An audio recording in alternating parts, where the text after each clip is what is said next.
Okay. Okay. So I had previously made a response video against the idea that Usopp is the worst crew member in One Piece, meaning that I was in favor of Usopp. But this all came from a conversation about Elbaf having to be Usopp's arc. This video is going to be responding to that conversation, because yes, Usopp has mentioned how much he wanted to go to Elbaf. We've also seen Usopp talk to and be appreciated by giant characters. But does that mean that we're going to get an arc where Usopp will shine the brightest? My hope is yes, but our previous evidence is so far sketchy at best. Elbaf has to be Usopp's arc because I do not subscribe to that concept anymore, especially considering Frankie and Egghead and Zoro and Wano, but that's for later. Now, before we get into this, if you happen to enjoy this video, leave a like for the algorithm, subscribe for more, because I'm trying to get to 1,000 subscribers on this channel. But let's get into the first argument. Character-specific arcs are almost non-existent. People keep saying this is going to be this character's arc, but with our history in One Piece, that tells us something different. Look at how One Piece arcs actually work. They usually fall into these three categories: focus on local people and conflicts, Straw Hat's adventures with local allies, and then the Straw Hat crew's trials and bonds. That's usually it. Most arcs fit into one of these three types. Here's the thing about character-focused arcs. Only Sanji has gotten a second arc after his introduction, his first being Baratie and his second being Whole Cake Island.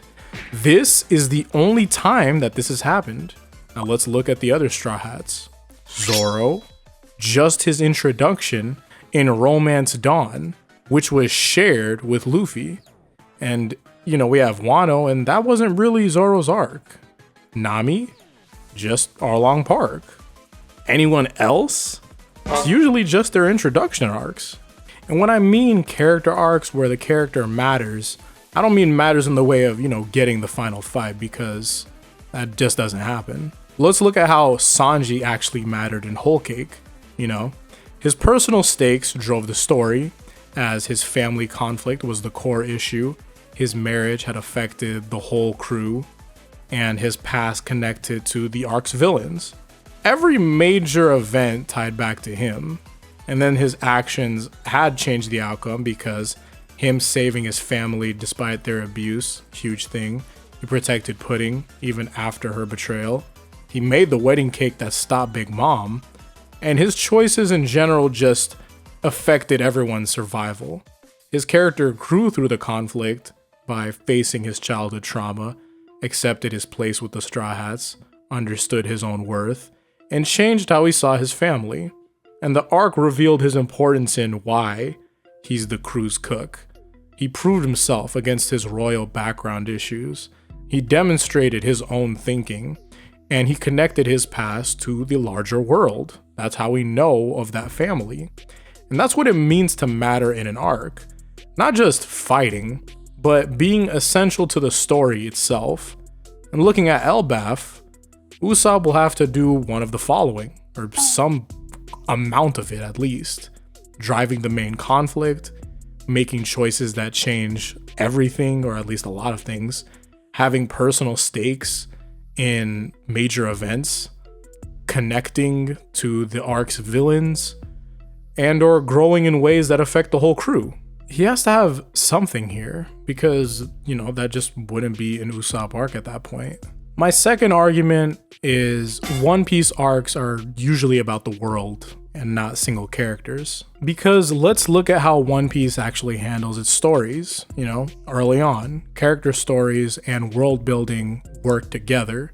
Because Arlong Park wasn't just Nami's arc. Yes, it was about Nami's slavery under Arlong, but it also showed how money and power can corrupt in that time, at least.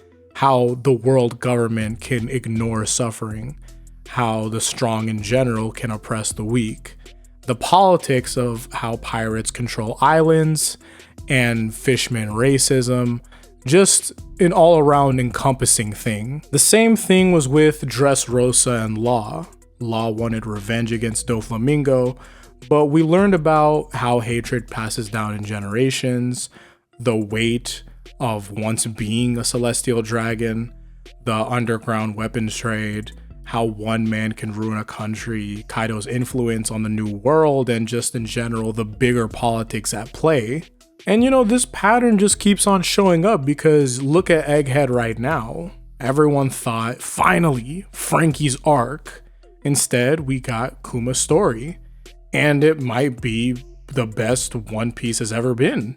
Why? Because it had shown how the world government truly treats people, what freedom really means, the price of protecting others, the truth about the Marines, and Vegapunk's role in literally everything. So when we think about Elbaf, will Usopp be there? Yeah. Will you have moments? God, I hope so. But the arc will most likely focus on, you know, the Giants' role in history, their connection to the ancient weapons, whatever secrets they're really keeping, more Joy Boy stuff potentially, how they fit into the bigger war, and the general truth about what they're capable of and their strength. Now, characters matter, trust me. They're how Oda shows us his world, but One Piece has grown to this point where they're not just really trying to tell character stories only, and it just needs to show us the bigger picture, the bigger implication, the Void Century, and just the in general scope of what One Piece is supposed to be. And sometimes that means your favorite character's moment is most likely going to wait. In argument 3, One Piece is Luffy's story first. Because here's the thing, One Piece has always been about Luffy's journey to become the Pirate King. Everyone else's goals connect to that bigger story, but that's everyone else. If you want to look to what happened in Whole Cake Island, which was, you know, Sanji's arc, yes, it was about saving Sanji, but who fought Katakuri? That was Luffy. Who challenged Big Mom? That was also Luffy. And the crew helped, but again, you know, Luffy leads the charge, as he should, being the leader. The same thing will probably happen in Elbaf too. Usopp will definitely do some brave stuff, or at least I hope so. He'll probably have some great moments with the Giants, but the main story, that's most likely just going to be about Luffy, because whatever big fight happens, Luffy is taking that one fight. And that's really just how One Piece works. The crew members are important, but they support Luffy's story. They don't take over from it. And do I want Usopp to shine in Elbaf? Absolutely. But if you're expecting it to be Usopp's arc, like how Whole Cake was Sanji's arc, then I don't really know. But in general, I try not to come into these arcs with my own expectations because everyone has the ability of upsetting themselves. I feel as though once One Piece ends and we have the ability to look at it, you know, cohesively, the Straw Hats will be appreciated, sure, but the conversations of underutilization will rise to the top unless changes are made effectively and immediately. And I understand that people will say that all this other previous evidence of Usopp mattering and Elbaf will mean that if Oda doesn't do it correctly, then it's all his fault. But if you want to truly put the fault on Oda, then the fault should be that said evidence should exist firstly. I had completely agreed with Tony in that video where there's not really much going on for Usopp. He hasn't really done much specifically talking about the place or the Giants.